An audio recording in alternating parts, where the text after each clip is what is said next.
ನಮ್ಮ ಭಾರತದ ಮಾಜಿ ಪ್ರಧಾನಮಂತ್ರಿಗಳಂತ ಶ್ರೀ ಎಚ್ ಡಿ ದೇವೇಗೌಡರ ಧರ್ಮಪತ್ನಿ ಚೆನ್ನಮ್ಮ ಅವರು ಇವತ್ತು ವಯೋಸಹಜ ಒಂದು ಇದರಿಂದ ಅವರು ನಿಧನರಾಗಿದ್ದಾರೆ. ಇವತ್ತು ದೇವೇಗೌಡರ ರಾಜಕೀಯ ಒಂದು ಭವಿಷ್ಯದಲ್ಲಿ ಅವರ ಪಾತ್ರ ಭಾಳ ದೊಡ್ಡದಿದೆ. ದೇವೇಗೌಡರ ಮತ್ತು ದೇವರ ಭಾಳ ಭಕ್ತರು ಅವರು. ಚೆನ್ನಮ್ಮ ದೇವೇಗೌಡರನ್ನ ಭಾಳ ಸಲ ನೋಡಿನಿ ಅವ್ರ ಮನೆಗೆ ಹೋದಾಗ. ದಿನಾಲು ಗೋಪೂಜೆ, ದಿನಾಲು ಸೂರ್ಯನ ಪೂಜೆ, ಯಾವಾಗ ನೋಡಿದಾಗೂ ಮನೆಯಲ್ಲಿ ದೇವರ ಒಂದು ಪೂಜೆಗಳು ನಿರಂತರವಾಗಿ ನಡೀತಾ ಇತ್ತು. ಅಂತ ಒಬ್ಬ ದೈವ ಭಕ್ತರಿದ್ದರು ಅವರು. ಅವರ ಒಂದು ಪೂಜಾ ಫಲದಿಂದ ದೇವೇಗೌಡರಾಗಲಿ ಅವ್ರ ಕುಟುಂಬ ಆಗಲಿ ರಾಜಕೀಯವಾಗಿ ಒಂದು ಒಳ್ಳೆಯ ಸ್ಥಾನವನ್ನು ಈ ದೇಶದಲ್ಲಿ ಕಂಡಿದೆ.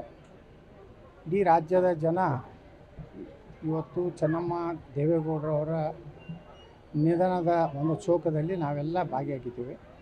ಅವ್ರಿಗೆ ಭಗವಂತ ಭವಿಷ್ಯದಲ್ಲಿ ಅವರು ಇನ್ನೊಮ್ಮೆ ಪುನರ್ಜನ್ಮ ಆಗಲಿ ಅಂತೇಳಿ ಕೇಳ್ಕೊಂಡು ನನ್ನದು ಶ್ರದ್ಧಾಂಜಲಿಯನ್ನು ಸಲ್ಲಿಸ್ತೇನೆ. ನಮ್ಮ ಭಾರತದ ಮಾಜಿ ಪ್ರಧಾನಮಂತ್ರಿಗಳಂತ ಶ್ರೀ ಎಚ್ ಡಿ ದೇವೇಗೌಡರ ಧರ್ಮಪತ್ನಿ ಚೆನ್ನಮ್ಮ ಅವರು ಇವತ್ತು ವಯೋಸಹಜ ಒಂದು ಇದರಿಂದ ಅವರು ನಿಧನರಾಗಿದ್ದಾರೆ.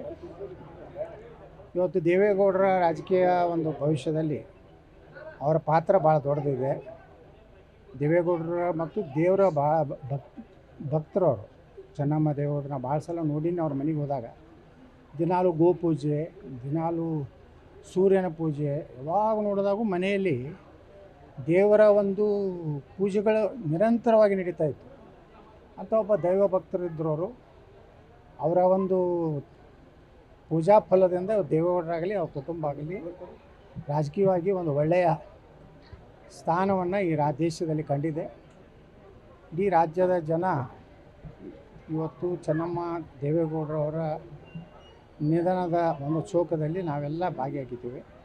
ಅವ್ರಿಗೆ ಭಗವಂತ ಭವಿಷ್ಯದಲ್ಲಿ ಅವರು ಇನ್ನೊಮ್ಮೆ ಪುನರ್ಜನ್ಮ ಆಗಲಿ ಅಂತೇಳಿ ಕೇಳ್ಕೊಂಡು ನನ್ನದು ಶ್ರದ್ಧಾಂಜಲಿಯನ್ನು ಸಲ್ಲಿಸ್ತೇನೆ.